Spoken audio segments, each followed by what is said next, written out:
దూరం వెళ్ళి నా పేరు గూడూరు సీతా మహాలక్ష్మి అండి. ప్రజెంట్ నేను శరీర అవయోధాతల సంఘానికి వ్యవస్థాపక అధ్యక్షురాలుగా ఉన్నాను. అట్లాగే నిరుపేదలైన బిడ్డల దత్తత తీసుకొని చదివించడం కోసం Savitribai Phule educational charitable trust కూడా పెట్టామండి. 2003వ సంవత్సరం నుంచి ఈ సంస్థను ఎస్టాబ్లిష్ చేసిన కాడి నుంచి 21 yearsలో ఎడ్యుకేషన్ చారిటబుల్ ట్రస్ట్ పెట్టామండి. ఒక 5 సంవత్సరాల తర్వాత అఖిల భారత శరీర అవయోధాతల సంఘాన్ని పెట్టామండి. ఎందుకంటే ముందు మేము విద్యాదానమే ఆ కార్యక్రమాన్ని ఎజెండాగా పెట్టుకున్నాం. అవునండి, ఎందుకంటే ముందు సేవా కార్యక్రమాలు అంటే పిల్లల్ని చదివించే దానికన్నా విద్యాదానం కన్నా గొప్ప కార్యక్రమం ఉంటుంది అనేది నేను భావించలేదు. ఎందుకంటే అన్నం పెట్టినా, బట్టలు ఇచ్చినా, ఇంకేవైనా కానుకలు ఇచ్చినా అవి టెంపరీ అవుతాయండి. అదే మనం చదువు ఇవ్వగలిగితే చదువుకున్న బిడ్డే ఈ దేశానికి ఒక స్వతంత్ర పౌరుడిగా, వ్యక్తిత్వం ఉన్నవాడిగా ఎదుగుతాడు. తన మీద జరుగుతున్న అన్యాయాలకు కానీ, అక్రమాలకు కానీ, దోపిడీ కానీ, అణిచివేత కానీ, అది ఏ రూపంలో ఉన్నా కానీ దాన్ని ఎదుర్కోగల శక్తి ఆ మానసిక స్థైర్యాన్ని చదువు మాత్రమే ఇస్తుందండి. తరతరాల మన అణిచివేతకి, బానిసత్వానికి కారణం ఏంటో తెలుసుకోగలుగుతాడు. ఆ తెలుసుకోవడానికి ఉన్న ఒకే ఒక మార్గం ఒక జ్ఞానమే. ఆ జ్ఞానం చదువు ద్వారానే వస్తుంది. కాబట్టి చదువుకున్న ఒక టీచర్గా, ఒక ఉపాధ్యాయురాలుగా, ఈ చదువు యొక్క వాల్యూ తెలిసిన వ్యక్తిగా ఎంత పెయిన్ అయినా తీసుకుని ఎంతమంది వీలైతే జీవితంలో అంతమంది పిల్లలకి డ్రాప్ అవుట్ వస్తున్న పిల్లలకి చదువు దీనికోసమే మీరు విఆర్ఎస్ తీసుకుని గవర్నమెంట్ జాబ్ వదిలేసుకొచ్చారు. దానికి వెళ్ళా మీకు సపోర్టివ్ ఫ్యామిలీ వాళ్ళు ఏమనలేదా? జాబ్ వదిలేస్తున్నావు అనేది లేదండి. పిల్లలు ఒకటే చెప్పారు, నీకు ఎందులో సంతృప్తి కలుగుతుందో, ఎందులో సంతోషం ఉంటుందో ఆ పనే నువ్వు చెయ్యమ్మా. ఎందుకంటే చిన్నతనం నుంచి నేను విద్యార్థి దశ నుంచి ఉద్యమాల్లోనే ఉన్నానండి. ఫ్రమ్ ద బిగినింగ్ నుంచి కూడా నా ఊహ తెలిసిన కాడి నుంచి విద్యార్థి ఉద్యోగంలో నాకు కలిదిండి రాఘవరాజు గారు అని చెప్పేసి మా హెడ్ మాస్టర్ ఉండేవారండి. ఉండి హై స్కూల్ హెడ్ మాస్టర్. కాదండి, పశ్చిమ గోదావరి జిల్లాలో భీమవరం దగ్గర ఉన్న ఉండి అనే గ్రామంలో పుట్టానండి. ఆ ఉండి జడ్పీహెచ్ హై స్కూల్లో నేను 10th క్లాస్ వరకు చదువుకున్నాను. ఆ జడ్పీహెచ్ హై స్కూల్లో చదువుతున్న రోజుల్లో కలిదిండి రాఘవరాజు గారు అనే మాస్టర్ వామపక్షవాదండి. ఆయన మా ఫాదర్ కూడా వామపక్షం. మా పేరెంట్స్, మా ఫోర్ ఫాదర్స్ అందరూ కూడా పూర్వం నుంచి కూడా ఉభయ కమ్యూనిస్ట్ పార్టీలు విడిపోక ముందు నుంచి కూడా కమ్యూనిస్టులుగా ఉన్నారండి. చాలా ఎక్కువ డెడికేటెడ్గా సర్వీస్ చేశారు. మా అమ్మగారు కూడా మా తాతగారి నుంచి మా అమ్మ వారసత్వంగా వచ్చి కమ్యూనిస్ట్ పార్టీలు మాకు చిన్నప్పటి నుంచి పార్టీ వినిపించేవారండి. గూడూరు చంద్రకాంతమ్మ అండి. గూడూరు చంద్రకాంతమ్మ కామ్రేడ్ సాంబమూర్తి గారి అమ్మాయి అనమాట ఆవిడ. మా నాన్నగారు గూడూరు అర్జునుడు అండి. ఒక గూడూరు అర్జునుడు ఆయన అభ్యుదయవాది. చాలా ప్రగతిశీలమైన భావాలు ఉన్నాయి. ఆయన టీచర్. వీళ్ళందరూ అప్పట్లో మా కలిదిండి రాఘవరాజు మాస్టర్ అయితే యూటీఎఫ్ రాష్ట్ర జిల్లా అధ్యక్షుడిగా పనిచేయటం, మా నాన్నగారు కూడా యూటీఎఫ్లో నాయకుడిగా ఉండటం, నన్ను చిన్నప్పటి నుంచి ఉపాధ్యాయ సంఘాల మహాసభలు అవి జరుగుతుంటే దేవర్లు గట్ట నన్ను వాలంటీర్గా తీసుకెళ్ళటం, ఇలాంటి పనులన్నీ చేసేవారు. తర్వాత చిన్నప్పటి నుంచి మా తాతగారి ఇంట్లో కానీ, నాన్న వైపు కానీ ఎక్కడ చూసినా కమ్యూనిస్ట్ పార్టీ నుంచి వస్తున్న నాయకులు, కార్యకర్తలు, సిద్ధాంతాలు, దాని మీద వాదోపవాదాలు, చర్చలు చాలా వాడిగా వేడిగా నడుస్తుండేవి. అక్కట్లో ఉద్దరాజు రామన్ గారు కానివ్వండి, మన పుచ్చలపల్లి సుందరయ్య గారిని కానివ్వండి, ఇంకా ఆర్ఎస్ గారిని కానివ్వండి, ఇంకా సద్గురు గారు కానివ్వండి, మా నర్సాపూర్, మా పశ్చిమ గోదావరి జిల్లాలో అక్కడ ప్రసిద్ధి చెందిన కమ్యూనిస్టు నాయకులందరినీ కూడా ఇప్పుడు మా తాతగారి ఇంట్లో చూసానండి నేను. మా తాతగారు ఆయన సీనియర్ అనమాట అప్పటికి. పడాల శ్యామసుందరరావు గారు కమ్యూనిస్ట్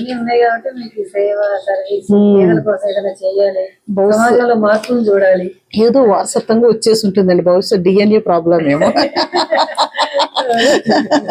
అది డిఎన్ఏలో వచ్చేసి ఉంటుంది. ఉగ్గుపాలతో నేర్పుకున్న పాటలు అయితే మా అమ్మగారు బాగా గుర్తు అనమాట నాకు. నిన్నకుండుట న్యాయమా సోదరి, అన్యాయమని చాటవా, లోకాన అన్యాయమని చాటవా. సమాజంలో ఉండే అన్యాయాలను ఎదురిస్తూ పాటల రూపంలోనే ఆవిడ పాడుతూ ఉండేవారు. అయ్యే వింటూ పెరిగాం మేము. అలాగే మా అమ్మగారు పాడేవారు. తర్వాత మా భూమి నాటకంలో కమలమ్మ పాత్ర వేసేవారట ఆవిడ. అట్లాగే బుర్రకథ చెప్పేవారు. ఆ బుర్రకథలో ప్రధాన కథకురాలు మా అమ్మగారండి. అంటే ఆవిడ 13 ఏళ్ల వయసులో మా నాన్నగారు పెళ్లి చేసుకునేటప్పటికి కమ్యూనిస్ట్ పార్టీలో బాలభట్ట సంఘం అని ఉండేదండి. ఆ బాలభట్ట సంఘానికి ఆవిడ నాయకురాలు. ఆ బాల బృందం అంతా కలిపి నర్సపూర్ నుంచి ఏలూరు దాకా గజ్జిగట్టు వాళ్ళు జనం పాటలు, ఈ ప్రజానాట్య మండలి పాటలు అన్ని పాడుకుంటూ అప్పుడు బెంగాల్ కరువు వస్తే మా అమ్మగారి చిన్నతనంలో ఆ బెంగాల్ కరువు ప్రాంతానికి ఇక్కడి నుంచి 2 ఎడ్ల బళ్ళ మీద బోల్డ్ అంత ధాన్యం, బియ్యం, బట్టలు, అన్ని డబ్బులు అన్ని ఆవిడ పాటలు ఈ బాలభట్ట బృందం సంగీత సాహిత్య కార్యక్రమాల ద్వారా బాలభట్ట బృందం అని కమ్యూనిస్ట్ పార్టీ ఆధ్వర్యంలో నడిచేదండి. బాలభట్టులు అనమాట వీళ్ళంతా కూడా బాలభట్టులు. ఆ బృందానికి అమ్మ నాయకురాలుగా ఉండేవారట. అందుకని అమ్మని చాలా ప్రేమగా అప్పుడున్న సీనియర్ నాయకులందరూ కూడా మా అమ్మని బాగా చూసేవారు. మా అమ్మ కామ్రేడ్స్ చంద్రకాంతమ్మ కూతురు అని చెప్పేసి ఆ తరం వాళ్ళు కూడా ఇప్పటికీ నన్ను ప్రేమగా ముద్దుగా చూస్తూ ఉంటారండి. పడాలి శ్యామసుందరరావు గారు ఎమ్మెల్యేగా చేశారండి, మా తాతగారు శిష్యుడేనండి. అట్లాగే పరకాల ప్రభాకర్ గారు వాళ్ళ నాన్నగారు పరకాల శేషావతారం గారు కూడా మా తాతగారు శిష్యుడేనండి. వాళ్ళందరూ కూడా కమ్యూనిస్ట్ పార్టీ తరఫునే 52 ఆ ప్రాంతం నుంచి పోటీ చేయటం, అసలు కమ్యూనిస్ట్ పార్టీ తరఫున మన ప్రభుత్వాన్ని ఏర్పాటు చేస్తామన్న పరిస్థితులు ఆ రోజుల్లో ఉండేవి. అంత చక్కటి నాయకత్వం. నేను పశ్చిమ గోదావరి జిల్లాలో పుట్టి పెరిగాను కాబట్టి మా నాన్నగారు ఏకోపాధ్యాయులుగా ఉండి దగ్గర ఉన్న కవిటంపాకలు అనే గ్రామంలో ఆయన పనిచేస్తూ ఉండేవారు, సింగిల్ టీచరు. మా అందరం కూడా నాన్నగారి దగ్గరే అక్షాప్ చేస్తామండి. మాకు 5వ తరగతి దాకా ఆయన ఏ స్కూల్లో అయితే ఏకోపాధ్యాయులుగా పనిచేశారు ఆ స్కూల్లో ఆయనే మాకు టీచరు. మళ్ళీ మేము చినకాపురం, పెదకాపురం పక్కన ఉన్న చుట్టుపక్కల గ్రామాలకి హై స్కూల్ చదువులకు వెళ్ళాలంటే 6-7 మైళ్ళు ఇంత లోతు బురద కయ్యల్లో నడుచుకుంటూ వెళ్ళాలన్నమాట. మళ్ళీ అక్కడ ఒక ఏరు అడ్డు వస్తుంది, ఆ ఏరు దాటి అవతలికి వెళ్తే చినకాపురంలో అక్కడ హై స్కూల్ అనమాట అండి. చాలా అష్ట కష్టాలు అనమాట. కరెంటు లేని ఊరు, కవిటంపాకలంటే అన్ని పాకలే ఉంటాయండి. విద్యుత్ సదుపాయం కానీ, రోడ్డు సదుపాయం కానీ, కనీస వైద్య సదుపాయం కానీ, మంచినీటి సదుపాయం కానీ లేని అత్యంత కుగ్రామంలో మా నాన్నగారికి ఉద్యోగం వస్తే ఆ బతకలేని బడిపంతులు కదండి. ఆయన మా 6గురు సంతానాన్ని. పాప అమ్మ కూడా మమ్మల్ని పెంచ 6గురం అండి, 3 మగపిల్లలు 3 ఆడపిల్లలు. మమ్మల్ని అందరినీ పెంచి నాది 4 అండి. మా అన్నయ్య తర్వాత 3 ఆడపిల్లలమేనండి. ఆడపిల్లలు ఆఖరిదాన్ని. నా తర్వాత మళ్ళీ 2 తమ్ముళ్ళు పుట్టారు. అట్లా 3 ఆడ 3 మగ. అందరినీ పెంచడానికి చాలా కష్టపడేవారు. అమ్మ కూడా చిన్న ఏవో తినుబండారాలు తయారు చేసి ఆ స్కూల్ దగ్గర ఏకోపాధ్యాయులు అంటే ఒక రూమ్ చిన్న ఉంటుందండి మాకు. అక్కడ చిన్న చుట్టిల్లు వేసేవారు, పాకిళ్ళు, పంతులు గారు ఉంటాను కానీ కమ్మలిల్లు. ఆ చిన్న చుట్టిల్లులోనే మేము ఉండేవాళ్ళం. అమ్మ అక్కడే ఏవో తినుబండారాలు అవి ఉండి పిల్లలకి అందరికి అక్కడ ధాన్యమే, డబ్బులు కూడా ఉండవు కదండి, ఆ ధాన్యమే పట్టుకొచ్చి ఆ పల్లెటూరులో ఇస్తే ఆ తినుబండారాలు తీసుకునేవారు పిల్లలు. అవి దంచి మాకు అన్నం ఉండేవారు. మా అమ్మగారు చాలా కష్టపడ్డారు. అంత పెద్ద కమ్యూనిస్ట్ పార్టీ నాయకుడి యొక్క కూతురైనా కానీ మా అమ్మగారు కూడా చాలా శ్రమ పడ్డారండి. వ్యవసాయ రంగానికి సంబంధించిన అన్ని పనులు చేసేవారు. మిషన్ నేర్చుకుని దర్జీ పని చేసేవారు. ఈ తినుబండారాలు, కిరాణా కొట్టి అన్ని అమ్మేవారు. నాన్నగారికి చేదోడు వాదోడుగా ఉండి ఒకటే చెప్పేవారు, ఎంత పేదరికమైనా, ఎంత కష్టాల్లో ఉన్నా, ఎన్ని రోజులు వస్తున్నా ఒకటి మాత్రం ఆ పట్టుదల చడలనివ్వకుండా చేసేవారు. చదువుకుంటేనే ఈ బాధలన్నీ పోతాయి. చదువు ద్వారానే పేదరికాన్ని కానీ, మన అజ్ఞానాన్ని కానీ, మనకున్న ఈ పరిస్థితులను కానీ మార్చుకోగలుగుతాం. కాబట్టి తినటానికి లేదని బాధపడి మీరు చదువుని అశ్రద్ధ చేయకండి. మీరు పని చేయండి, కూలి పని చేయండి. నాన్నగారు కూడా వ్యవసాయ కార్మికుడిగా సెలవులు వస్తే ఆ కలుపు తీతకి, కట్టెవేతలకి ఆయన వెళ్ళేవారు. ఆయనతో పాటు మేము అన్ని పనులు చేసామండి. ఉడుపులు నాటేయటం దగ్గర నుంచి నాకు అన్ని పనులు నాకు నేర్పారండి. ఆ పక్కన ఒక కాలువ వెళుతూ ఉంటే కాలువలో చేపలు పట్టడం దగ్గర నుంచి అన్ని సమస్తం అనమాట. అన్ని శ్రామిక కులాలకు సంబంధించిన పనులు ఏవైతే ఉంటాయో, శ్రమజీవులం కాబట్టి, శ్రామిక వర్గం నుంచి వచ్చాం కాబట్టి శ్రమ చేయటానికి ఎప్పుడు సిగ్గుపడలేదు, మొహట పడలేదు. ఏ పని అయినా చేసేవాళ్ళం. సెలవులు వస్తే ఆ రోజులు 5 రూపాయలే కూలి వచ్చేదండి. 5 రూపాయల కూలికైనా మేము వెళ్ళి, నేను 10th క్లాస్ దాకా ఉండి హై స్కూల్లో చదివిన తర్వాత టీటీసీకి వెళ్ళలేదండి. ఇంటర్మీడియట్ చదివాను. మా అన్నయ్య అందరిలో కల్లా పెద్ద ఆయన మా అన్నయ్య గారు అని చెప్పాను కదండి, ఆయన ఉద్యోగం వచ్చేసింది. ఆయన BA చేశారు, అప్పటికి BEd అయ్యారు. ఆయన జాబ్ ఎక్కడ వచ్చిందంటే ఎంఈఆర్ జూనియర్ కాలేజ్ ఆసంటలో ఆయన ఫస్ట్ పోస్టింగ్ వచ్చింది. అప్పుడు ఆయనకి మ్యారేజ్ అవ్వలేదు కాబట్టి ఆయన వండి పెట్టడానికి నన్ను పంపించారు మా నాన్నగారు. అప్పుడు నాకు 10th అయిందనమాట. అక్కడికి వెళ్ళిన తర్వాత అక్కడ వంట నేర్చుకుని నాకు మార్నింగ్ షిఫ్ట్లో మా అన్నయ్య హై స్కూల్ సెక్షన్లో ఆయన పాఠాలు చెప్పడానికి ఆయన వెళ్ళేవారు. ఆఫ్టర్నూన్ సెక్షన్ జూనియర్ కాలేజీ ఉండేది.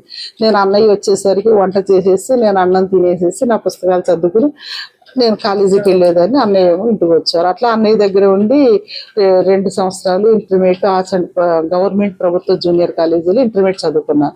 10th కలిదిండి రాఘవరాజు గారి శిష్యర్కులు నన్ను ఒక హేతువాది అని మార్చేశారండి. ఒక సామాజిక కార్యకర్తగా నేను పనిచేయడానికి ఆయనే బీజం వేశారు. ఆయనే మూల పురుషుడు కూడా. అందుకని ఆయన ఎప్పుడూ నేను స్మరించుకుంటూ ఉంటాను. ఒక దేవుడమ్మ అని చెప్పేసి మా ఊళ్ళో శకునాలు చెప్పే దేవుడమ్మ ఒక ఆవిడ ఉండేవారు. ఫస్ట్ నా ఉద్యమ జీవితం ఆవిడని అక్కడ ఆశ్రమాన్ని ఆవిడని లేపేయటం ద్వారా మొదలైందండి. నాకు 7వ తరగతిలో పాస్ అయ్యి అప్పుడు 7వ తరగతి మాకు పబ్లిక్ ఎగ్జామినేషన్ ఉండేదండి. డిటైన్ చేసేసేవారు ఫెయిల్ అయ్యేవాళ్ళే. అలా సగం మంది పాస్ అయిన వాళ్ళలో సగం మంది నెక్స్ట్ క్లాస్కి వెళ్ళగానే మేము 8వ తరగతిలో గుండ్లు కనిపించినాయి. బోర్డు గుండ్లతో వచ్చారు. హెడ్ మాస్టర్ ఆ రోజు ఇంగ్లీష్ పీరియడ్ చెప్తారు. ఆయన మొదటి పీరియడ్ మా 8th క్లాస్కి వచ్చారు. ఆయన వచ్చి క్లాస్ అంతా చూస్తే సగం గుండ్లు కనపడ్డాయి. ఆడపిల్లలు తప్ప ముఖ్యంగా మగపిల్లలందరూ పాస్ అయ్యి 8th క్లాస్ ప్రమోట్ అయ్యి వచ్చిన వాళ్ళు 3 అంతులు గుండ్లు కనపడితే ఆయన అవాక్ అయిపోయి ఏంటి గుళ్ళు ఏంటి ఏంటి ఏంటి అవతారాలు ఏంటి ఏంటి ఆ గుండె ఏం చేశారు ఏంటి ఆ జుట్టు ఏం చేశారా అని అడిగారు ఆయన నవ్వుతూనే. సార్ తిరుపతి వెంకన్నకి ఇచ్చేసామండి అన్నారు వాళ్ళు. తిరుపతి వెంకన్న జుట్టు ఇమ్మని అడిగాడా అంటే అది బొచ్చు కాబట్టి నెత్తి మీద బొచ్చు కాబట్టి అది పోయినా మళ్ళీ వస్తుంది కాబట్టి ధైర్యంగా ఇచ్చేసి వచ్చారా మీరు. ఓ చిన్న చిటికిన వేలు బొటన్ వేలు ఇచ్చేసి రాకపోయారా అది తిరిగి వస్తుందేమో చూద్దాం వెంకన్న అంటే అంటే ఒక లాజికల్గా థింకింగ్ చేయటం అనేది ఆయన మాటల్లో నాకు తెలిసింది. తర్వాత అప్పుడు ఆయన చాలా సీరియస్గా చెప్పారు. మీరు 7th క్లాస్ పాస్ అవ్వటానికి ఏ వెంకన్న బాబు ఏ సాయిబాబా ఏ దేవుడు సాయం రాలేదురా మీకు. మీరు కష్టపడి చదివారు. మీరు కష్టపడి చదవడానికి తగిన తర్ఫీదు ఆ క్రమశిక్షణ ఆ సబ్జెక్టు ఆ నాలెడ్జ్ ఇచ్చిన ఉపాధ్యాయులు మేము ఇక్కడ ఉన్నాము. మీరు పాస్ అవ్వాలని చెప్పేసి మీకు ఆ సబ్జెక్ట్ రావాలని మీకు సైన్స్ అయినా ఇంగ్లీష్ అయినా మ్యాథ్స్ అయినా చెప్పడానికి ప్రభుత్వం ఇక్కడ ఇంతమంది ఉపాధ్యాయులు నియమించింది. మేమంతా కష్టపడి చెప్పకపోతే మీరు ఎలా పాస్ అవుతారు. మీరు ఏమీ చదవకుండా ఏమీ రాయకుండా దేవుడా నువ్వే భారం అని చెప్పేసి గాల్లో దీపం పెట్టుకుంటే పాస్ అయిపోతారా మీరు. ఎందుకు మరి మిగతా వాళ్ళంతా చదవలేని వాళ్ళు మీతో పాటు వచ్చిన వాళ్ళు ఎందుకు డిటైన్ అయ్యి 7th క్లాస్లో ఉన్నారు. వాళ్ళు చదవలేదు కాబట్టి ఏ వెంకన్న బాబు వాళ్ళకి సాయం చేయలేదు కదా అని చెప్పేసి ఆయన వ్యంగ్యంగా చెప్పినా చమత్కారంగా చెప్పినా లాజికల్గా థింక్ చేయడం అనేది ఆయన నేర్పించారు. సో మీరు స్వశక్తిని నమ్ముకోండి కష్టే ఫలి అన్నారు. మీరు కష్టపడితేనే ఫలితాలు వస్తాయి. ఇప్పుడు కష్టపడండి మంచి భవిష్యత్తు ఉంటుంది. అంతే తప్ప ఏ దేవుడు మీకు సాయం రాడు మీరు పాస్ అవటానికి. నా మీద చాలా ప్రభావం చూపించేదండి ఆయన మాటలు. ఆయన పాఠాలు చెబుతూనే మార్క్సిజాన్ని ఇండైరెక్ట్గా చెప్పేవారు, డైరెక్ట్గా చెప్పేవారు. సామ్యవాదం గురించి సోషలిజం గురించి ఈ పాఠాల్లోనే జోడించి చెప్పేవారు. ఆ రోజుల్లో బోల్షివిక్ విప్లవం గురించి కానీ అమ్మ నవల గురించి కానీ ఆయన పరిచయం చేసి చెప్తేనే నేను అమ్మ నవల 9th క్లాస్లో చదవగలిగానండి. మ్యాథ్స్ వరకు బుక్కుని నన్ను చాలా ప్రభావితం చేసేది.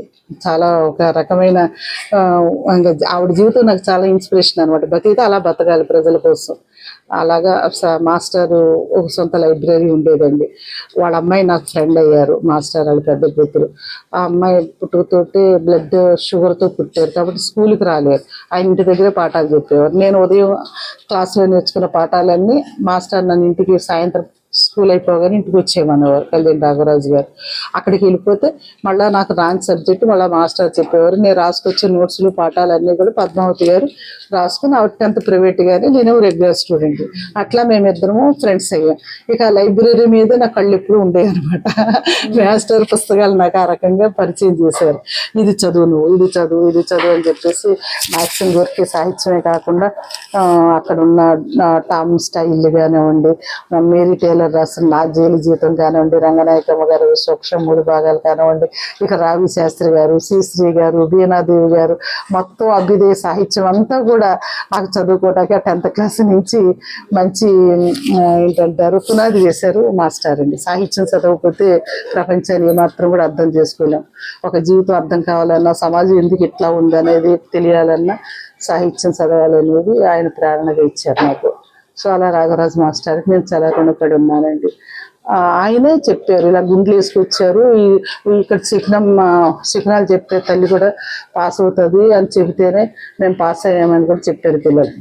సరే ఓ రోజు నేను ఆవిడ దగ్గర కూర్చుని దక్షిణ వేయకపోతే నువ్వు ఫెయిల్ అవుతావని చెప్తుంది ఆవిడ అందరికీ. దక్షిణ వేసిన వాళ్ళందరికీ అది చదివినా చదవకపోయినా పాస్ అవుతారని చెప్తారు. ఆవిడ ప్రతి శనివారం వెంకటేశ్వర స్వామి ఆవిడ ఆవాహన చేస్తుంటాడు. అప్పుడు అందరు భక్తులు వచ్చి ఏదో ప్రశ్న అడుగుతారు, శకునం అంటారు అనమాట అక్కడ ఆ భాషలో. శకునం చెప్పించుకొచ్చాం అంటారు. ఆవిడన్నీ చెప్పేవి అబద్ధాలే, అహేతుకమైన అశాస్త్రీయమైన అబద్ధాలు చెప్పి ఆవిడ పొట్ట పోషించుకుంటుంది. సో రోజు నేను కూడా ఇట్లాగే వెళ్ళి శకునం చెప్పించుకున్నాను. నేను నా ఫ్రెండ్స్ అందరూ చాలా మంది వచ్చారు.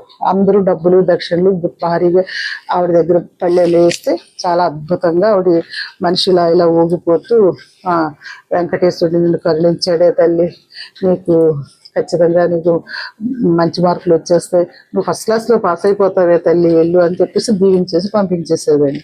₹1 లేదు నా చేతిలో ఆవిడ దక్షిణ వేయటానికి. చూద్దామని వెళ్ళాను. నేను వెళ్ళి కూర్చున్నాను. కళ్ళు మీరు చూస్తున్నా, ఇంకా పైకి కిందకు చూస్తున్నా, పళ్ళెం వైపు చూస్తుంది. నా దగ్గర ఏమీ లేవు, నేనేం వేస్తాను, నేను పాస్ అవుతానో ఫెయిల్ అవుతానో చెప్పమంటే ఇంకా నా జుట్టు పట్టుకుని ఇలా వంగదీసి అంత హారతి కర్పూరం అది ఉంటుంది కదండి, అందులో ఆ బొగ్గుల్లో వేసి ఇంత పొగ నా కళ్ళల్లోకి మంట వచ్చేలా చేసి, నీకు చాలా తల పొగరే తల్లి, నువ్వు ఎవరి మాట వినవే తల్లి, నువ్వు చదువు రాలే, నువ్వు పాస్ అవ్వే నువ్వు అని ఇంకా నన్ను నానా రకాల చేపనార్థాలు పెట్టి పంపించింది అనమాట.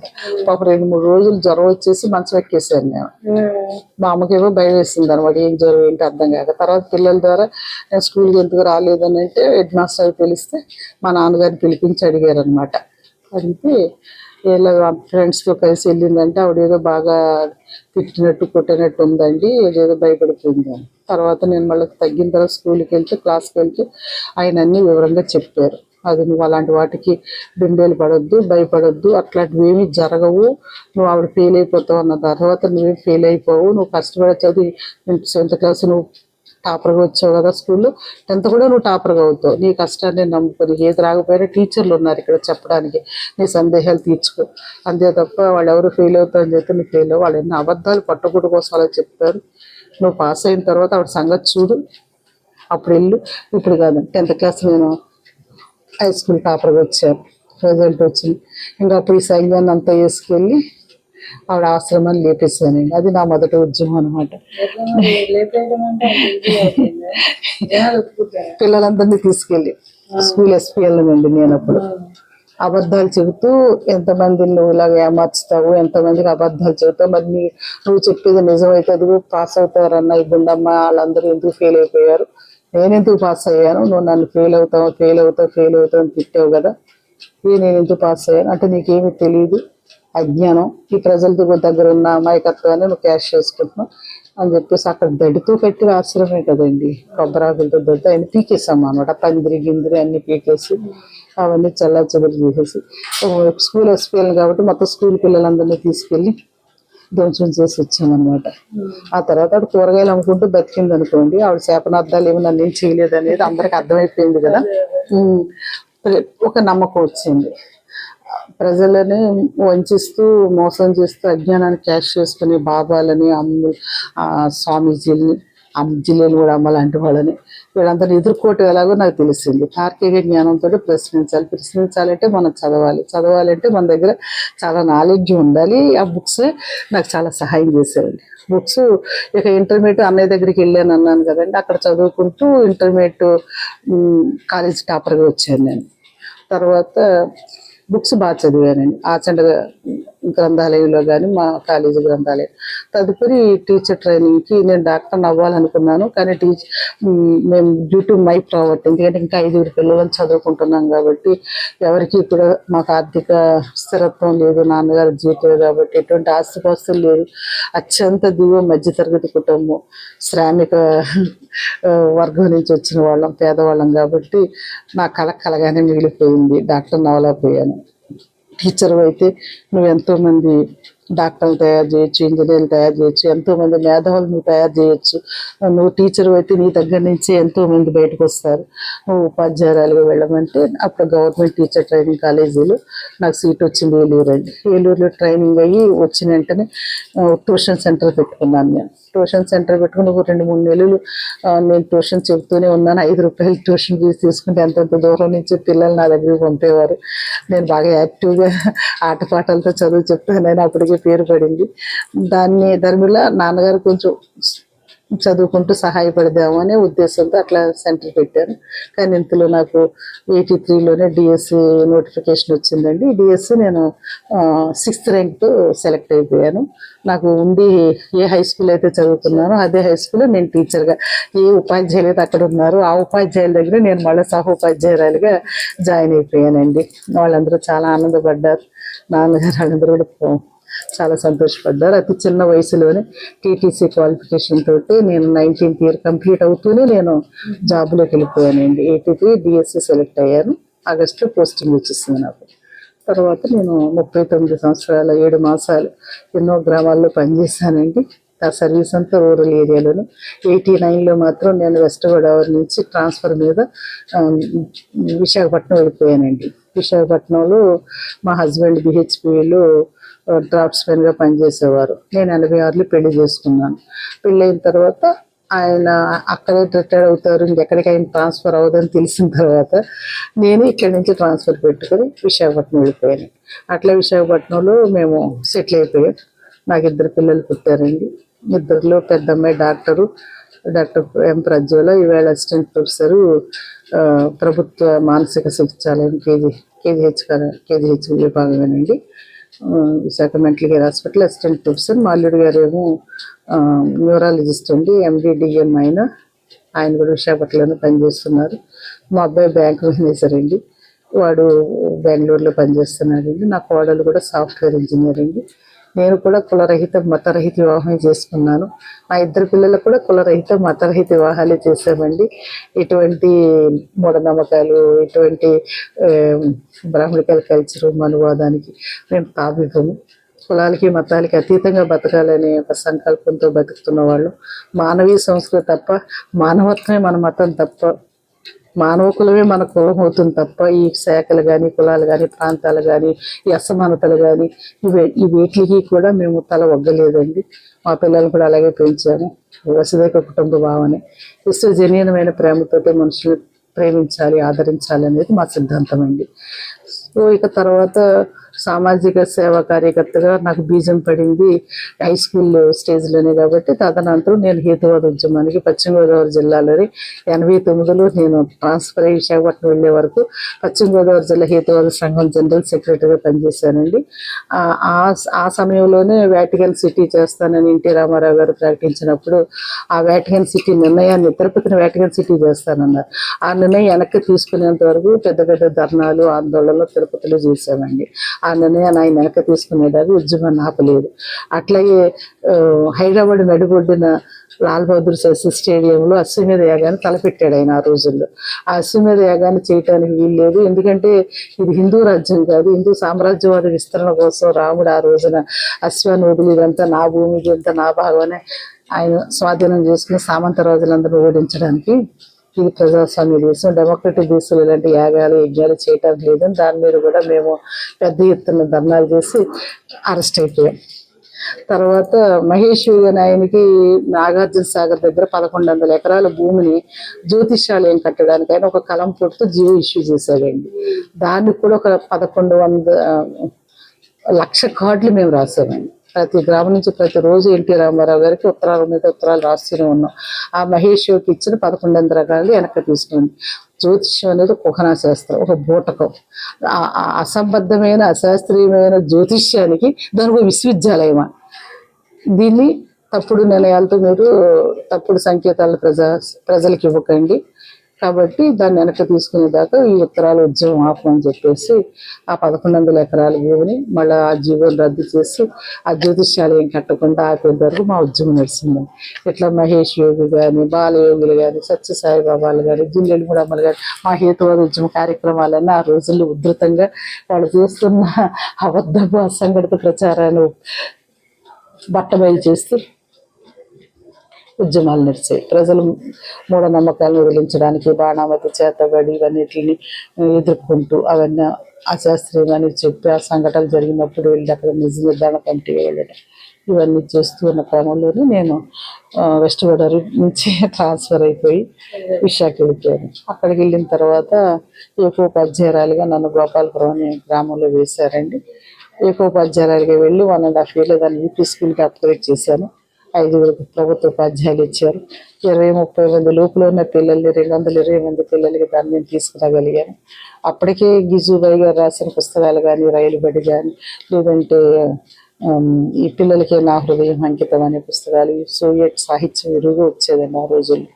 ఆ సాహిత్య ప్రభావం నా మీద ఉంది కాబట్టి పిల్లలకి కొట్టి తిట్టి దండించి పాఠాలు చెప్తే పిల్లలు మనం దగ్గరికి తీసుకోలేం కాబట్టి ప్రేమతోట అనునయంతో వాళ్ళని వర్క్ కల్చర్ కూడా అలవాటు చేయాలి కాబట్టి పిల్లల్ని చదివించడానికి నాదైన పద్ధతిలో నేను చాలా పనులు కొత్త వినూత్నంగానే చేయడం జరిగింది. కాబట్టి పిల్లలు నాకు అట్రాక్ట్ అయ్యారు. 6 నెలలు తిరిగేసరికి అద్భుతంగా ఎన్రోల్మెంట్ పెరిగింది. యూపీ స్కూల్కి అప్గ్రేడేషన్ తీసుకొచ్చాను. మళ్ళీ నేను అక్కడున్న కొన్ని కారణాల వల్ల, రాజకీయ కారణాల వల్ల నన్ను 2 ఏళ్ళు కూడా ఊళ్ళో బదిలీ పనిచేయకుండా బదిలీ చేశారు. పిల్లలు చాలా పెద్ద ధర్నాలే చేశారు. పంతులమ్మ బదిలీ రద్దీగా ఉద్యమిస్తున్న గ్రామం అని, ఉత్తమ బోధనకు బదిలీ శిక్ష అని ఒక పేపరు, ఇట్లా నిరసన ప్రదర్శనలు జరిగాయి. కానీ నేనే మళ్ళా ఆ పిల్లలకి తల్లిదండ్రులకి చెప్పాను, నేను దూరభూమి ఉండదు ఉద్యోగస్తులకి, నేను ఎక్కడో పశ్చిమ గోదావరి జిల్లా నుంచి మీ ఊరికి వచ్చి పనిచేశాను. ఈ ఊరిని ఈ మేరకు నేను పనిచేసే అవకాశం నాకు వచ్చింది, అభివృద్ధి చేయగలిగాను. మరో గ్రామంలో మళ్ళీ ఇలాగే ఉన్నాయి పాఠశాలలు, మళ్ళీ అక్కడికి వెళ్ళి కూడా అభివృద్ధి చేయాలి కదా, వెళ్ళి పని చేయనివ్వండి. ఇదేదో ఈ ధర్నాలు ఊరేగింపులు నేను చేశానని ప్రజలు అనుకోవడానికి, అధికారులు అనుకోవడానికి లేదు. అక్కడికి చైతన్యం రావాలని అక్కడ అభ్యుదయ యువజన సంఘం పెట్టామండి. పుట్టు సెంటర్ ఓపెన్ చేశాను. చైతన్య మహిళా మండలి పెట్టించారు. పేరెంట్స్ కమిటీ అసోసియేషన్ స్థాపించారు. వాళ్ళకి ఎన్ని రకాలుగా మనం ఒక సివిలైజ్డ్ పర్సన్ ఒక మారుమూల గ్రామంలో పనిచేస్తే మనకున్న తెలివిని, మనకున్న 4 అక్షర ముక్కల్ని, నాలెడ్జ్ని వయోజన విద్యా పాఠశాలలు స్థాపించానండి. అక్కడ పూర్తి ఇలిటరేట్గా ఉన్న గ్రామాన్ని లిటరేటీ రేటింగ్ తీసుకొచ్చాను. అక్షరజ్యోతిగా ప్రమిద గోపాలపురం అని, అక్షరజ్యోతికి వెలుగు సీతామహాలక్ష్మి అని ఆ రోజుల్లో పత్రికలు పతాక శీర్షికలు ఇచ్చారండి. అదే గ్రామంలో నివాసం ఉండేదాన్ని. పగల పిల్లలకు పాఠాలు చెప్పి రాత్రులు వయోజన పాఠశాల నడిపాను నేను.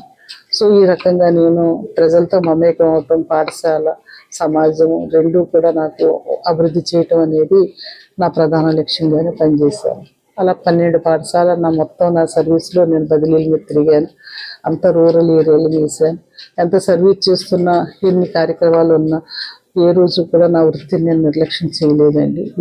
ఏ పాఠశాలలో పనిచేస్తే అక్కడే ఉండటం, పిల్లలకు అందుబాటులో ఉండడం, పెద్దలకు అందుబాటులో ఉండడం, పాఠశాలల పట్ల వాటి కార్పొరేట్ పాఠశాలలో తీర్చిదిద్దడం, ఇది నా ధ్యేయంగా పనిచేశాను.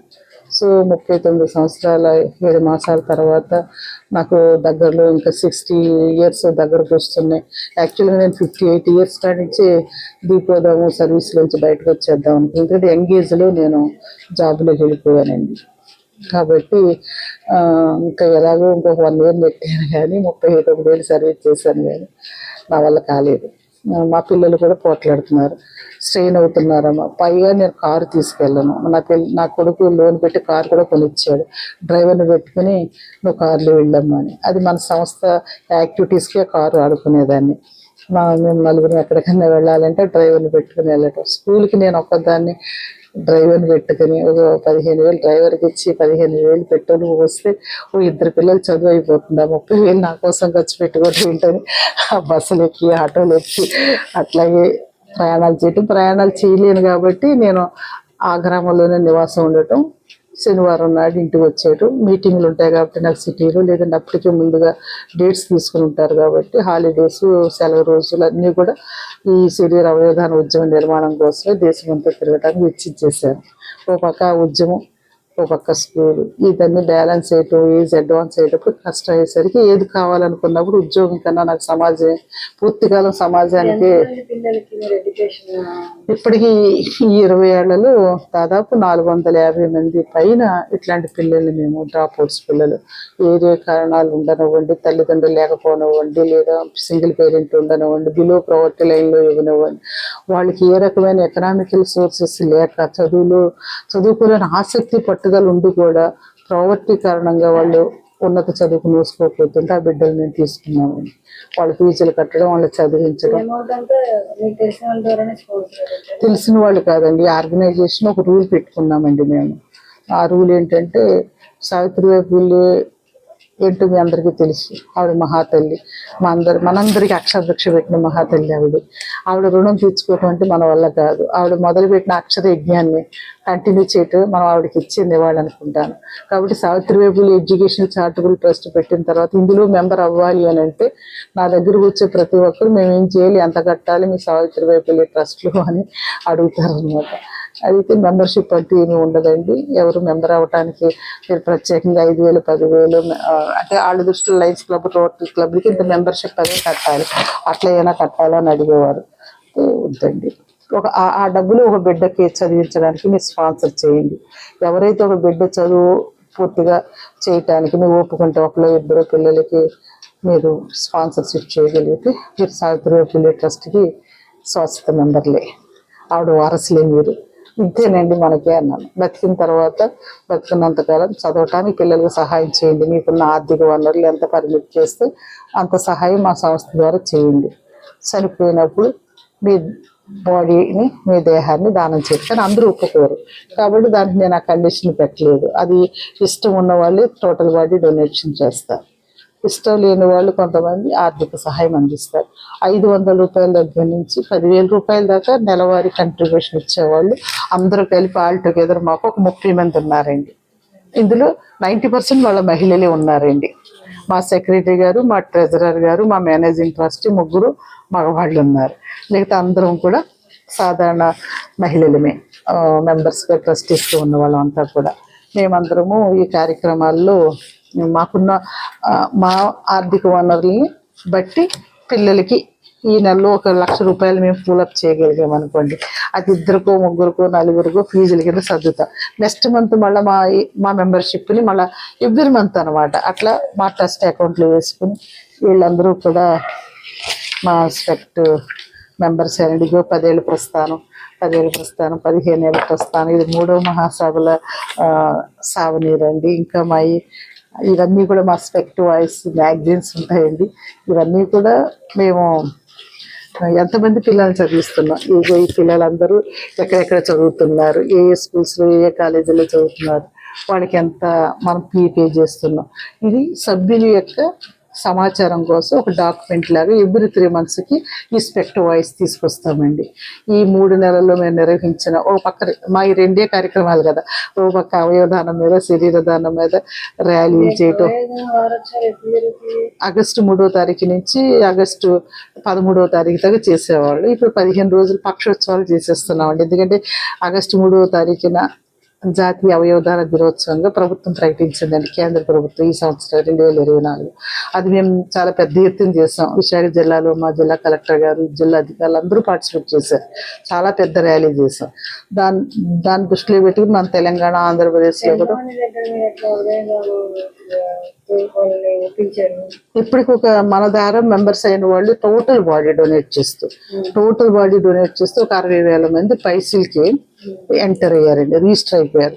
అంటే దీనికి 2 పద్ధతులు ఉన్నాయండి. టోటల్ బాడీ డొనేట్ చేస్తామన్న వాళ్ళకేమో మెడికల్ కాలేజీలో వాళ్ళ దగ్గరలో ఉన్న మెడికల్ కాలేజ్ అప్లికేషన్ తీసుకుని అది నింపించి రిజిస్ట్రేషన్ చేయించి ప్రాసెస్ అంతా కంప్లీట్ చేసి వాళ్ళకి ఒక అభినందన పత్రాన్ని, ఒక ఐడి కార్డుని వాళ్ళకి ఇస్తామండి. ఆ ఐడి కార్డు మీద ఫోన్ నెంబర్లు ఉంటాయి. ఎమర్జెన్సీ నెంబర్గా నాది ఉంటుందండి. తర్వాత ఏమో ఆ కాలేజీ ఏ కాలేజీకి అయితే వాళ్ళు విల్లు రాసి ఇచ్చారో ఆ కాలేజీ ఫోన్ నెంబరు, దగ్గరలోని I bank number, contact numbers అని దాని మీద ఇచ్చేస్తామండి. ఆ కార్డు వెనకాల రాసి ఉంటాం, మీకు నేను చూపిస్తానండి. ఏ కారణం వల్ల అయినా నా మరణం ఎక్కడ సంభవించినా కానీ ఈ సంబంధిత నెంబర్లకి మీరు ఇన్ఫార్మ్ చేయండి. నేను టోటల్ బాడీ డొనేట్ చేస్తున్నాను.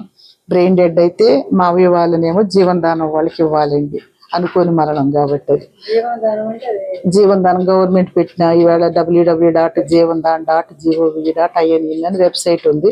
2013లోనే మన ప్రభుత్వం దానికోసం 3 ఏళ్ళు మేము తిరిగేవండి, కష్టపడ్డాము. అయినా కానీ ప్రభుత్వం జీవనదాన యాక్ట్ తీసుకొచ్చేదాకా విశ్రమించలేదు. ఆ యాక్ట్ వచ్చిన తర్వాత అనుకోకుండా బ్రెయిన్ డెడ్ అయిపోతున్నాం, యాక్సిడెంట్ అవుతుంది. ఈ 20 నుంచి 30-35 ఏళ్ల లోపు పిల్లలు ఎక్కువ యాక్సిడెంట్కి గురైపోతున్నారండి.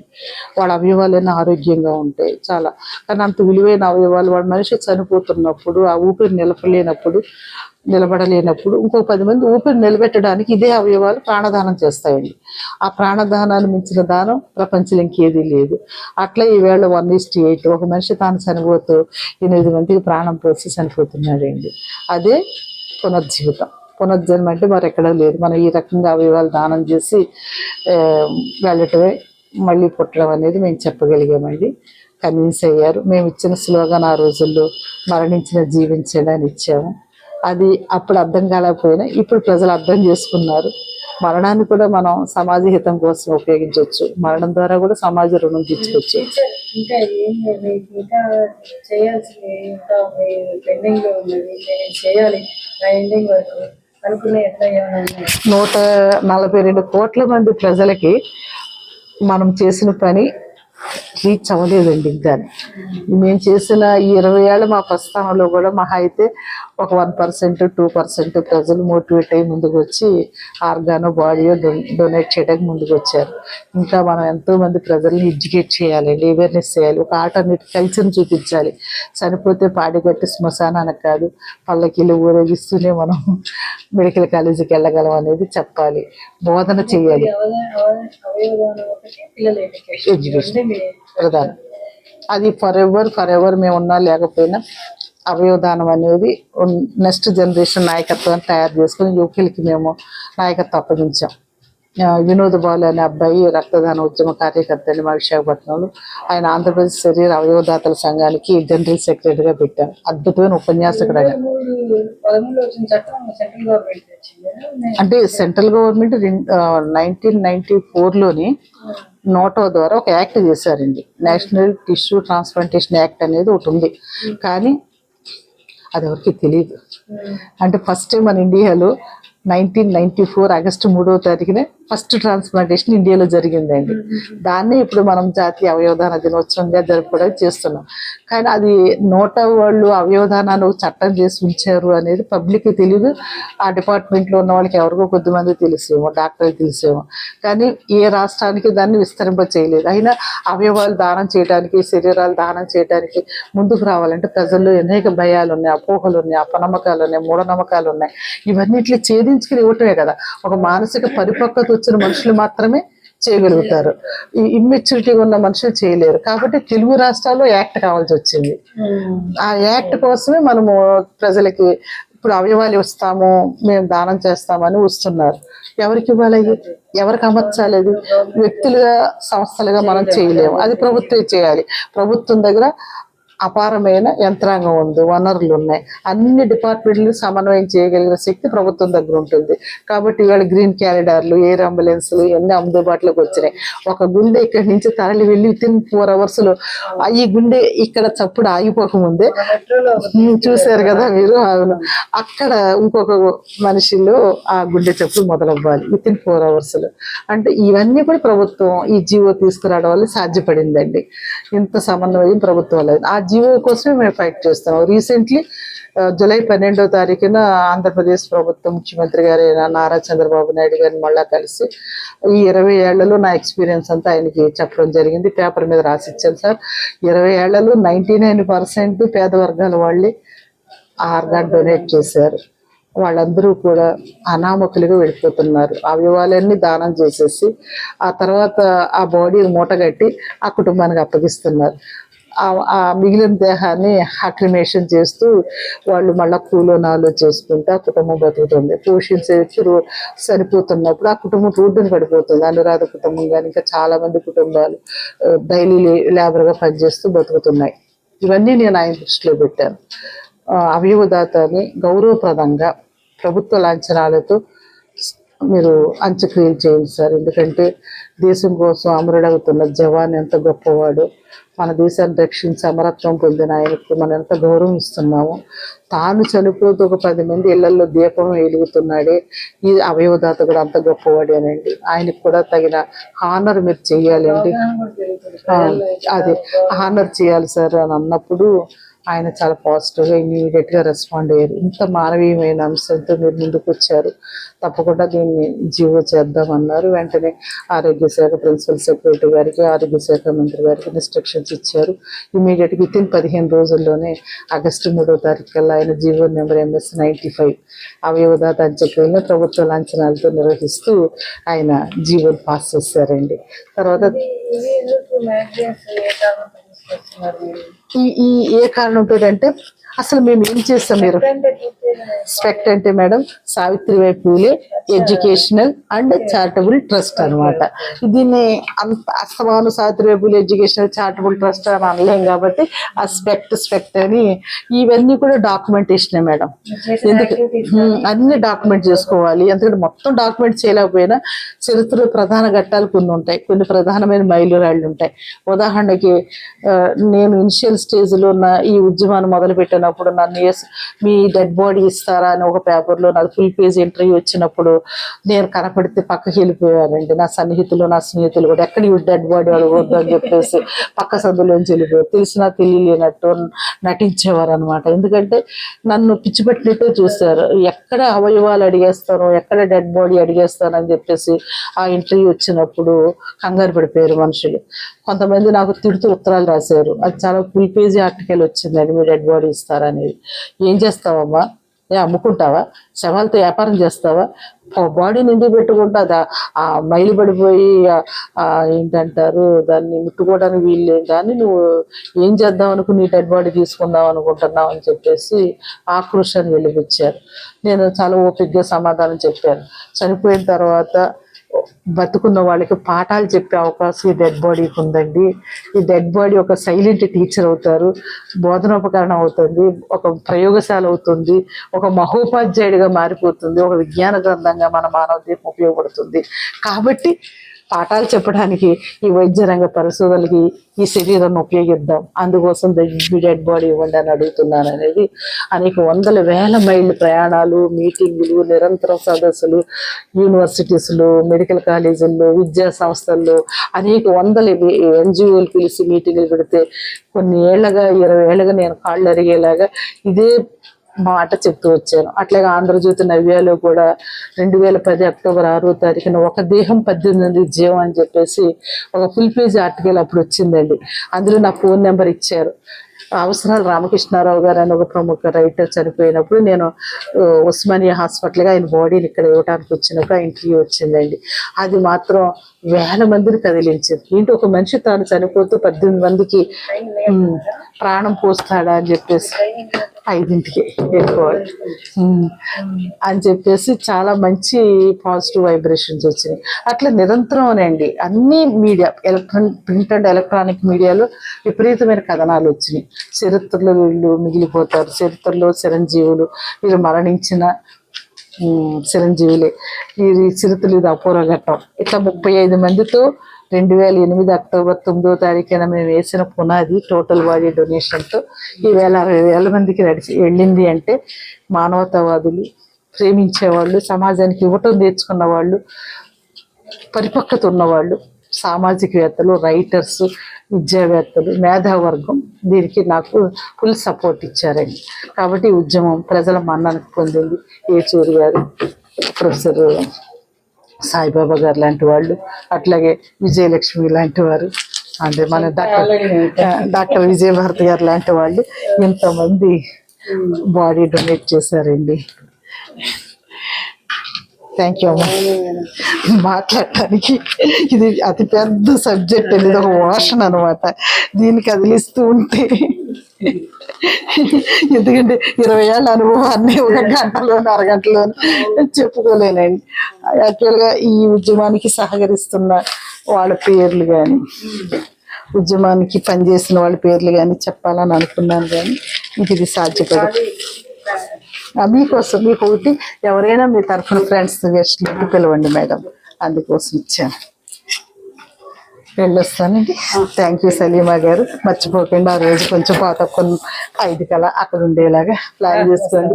మా పిల్లలు ఎవరు పాటలు కల్చరల్ టీమ్స్ ఏవో కండక్ట్ చేయాలని కూడా చూస్తున్నారు, అవి కూడా చూస్తారు. ఓకేనండి. ఇందిరా గారిదేనండి. చాలా మంచి లిటరేచర్ చదువుతూ ఉన్నారు మీరు. ఇవన్నీ రివ్యూకి వస్తాయి. మిణుగుర్లు బుక్ రాలేదండి మీకు రివ్యూకి? మిణుగురులో నా ఆత్మకథ అంతా, నా బయోడేటా అంతా రాసిస్తారండి ప్రొఫెసర్ చల్లపల్లి స్వరూపరాణి గారు. అయ్యో మేడం, మా రాకేష్ చంద్ర ఏది ఇందులో ఉందా? చూపిస్తాను, మీరు తెప్పించుకోండి మేడం. పర్స్పెక్టివ్ ప్రచురణ చేస్తున్న ఆర్కే గారి దగ్గర ఈ మిణుగుర్లు బుక్ దొరుకుతుంది మేడం, ఒకటి తెప్పించుకోండి. అందులో హేతువాదం, లక్ష్మి ఇంటి పేరు అని చెప్పి నా జీవిత చరిత్ర అంతా రాశారు. మీ దగ్గర ఉంది ఆ బుక్? జస్ట్ చూపించండి అంతే. కింద ఉందండి. సరే, హలో, బాగున్నావు కదా? రండి వెళ్దాం, వెళుతూ మాట్లాడుకుందాం. మేడం కలవాలండి సలీమా.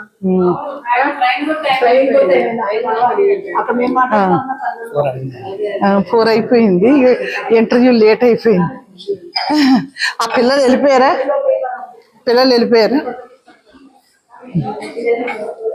ఇంకా ఇక్కడ నుండి బయలుదేరలేదు అని చెప్పి ఫోన్ చేస్తా ఉన్నా. రండి వెళదాం మేడం, వెళ్తా, వెళ్ళొస్తాను.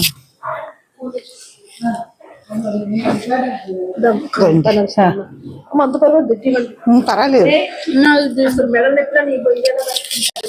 తల్లి.